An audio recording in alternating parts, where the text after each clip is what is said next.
We came into a very sharp positioning for the brand. So for Horlicks, we came into taller, stronger, sharper, which really caters to holistic growth for children.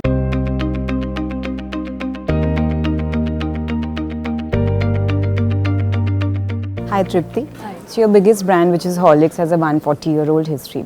So tell us briefly about the journey. How has the brand evolved, especially when it comes to catering to a digitally native millennial audience? So yeah, as you said, 140 years is a really long span.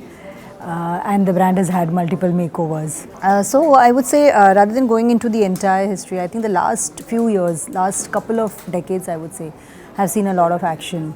We came into a very sharp positioning for the brand. So for Horlicks, we came into taller, stronger, sharper, which really caters to holistic growth for children. Apart from that, we also had, the brand was really extended into various extensions which cater to different life stages and lifestyles. So today we have a battery of about 6 to 7 extensions which cater to adults and offering solutions for different problems. Digital has become an important part of our entire marketing mix.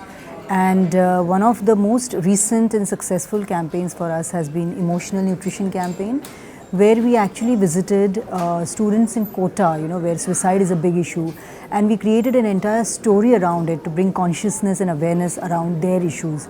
And that way we managed to create a lot of social conversation.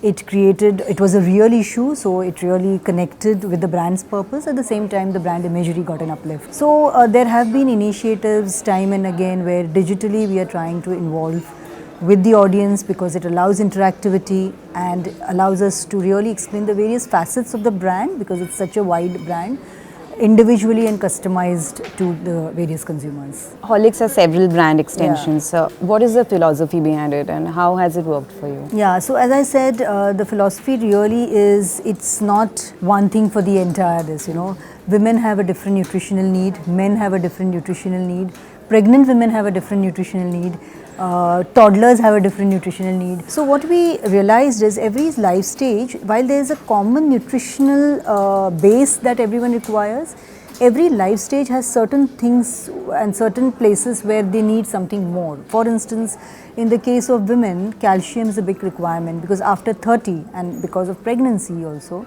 bone loss is inevitable. So we formulated a special product which understood the needs of the women.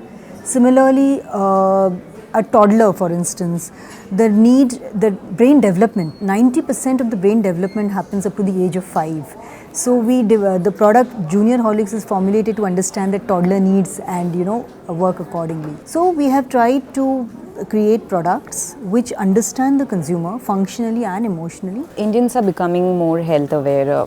They're becoming more health conscious. What does it mean for your category? Well, it's great. Part of it is, of course, they are not as aware as one would like them to be, but it is definitely a progression from where the country was about 10 years back. So it's a very welcome thing. And it is seen across not only in their nutritional preferences, but in the lifestyle, fitness preferences that there are so many gyms mushrooming, all these yoga centers. So overall there is a wider awareness. So I think there is more propensity for them to go into proactive solutions.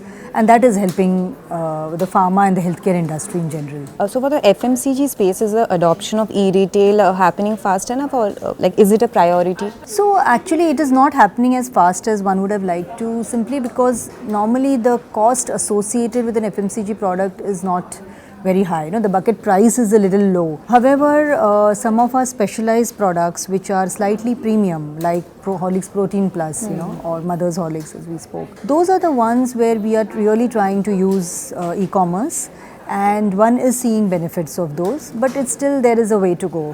What role does storytelling and content play in building trust and recall among consumers? I think it plays a very big role. In fact, the Emotional Nutrition Campaign that I spoke about, right, it was all about telling the story, authentic story about real students who go through immense stress. And I think what this platform allows you is to actually explain and bring in the entire emotional bit, which becomes difficult in probably a 30-second ad, So I think content plays a big role, and we've been trying to use it very actively over the last 2-3 years, connecting with consumers, making it interactive, because then you can have a two-way communication So I think it's a very important thing, and it will only see more and more usage over the years.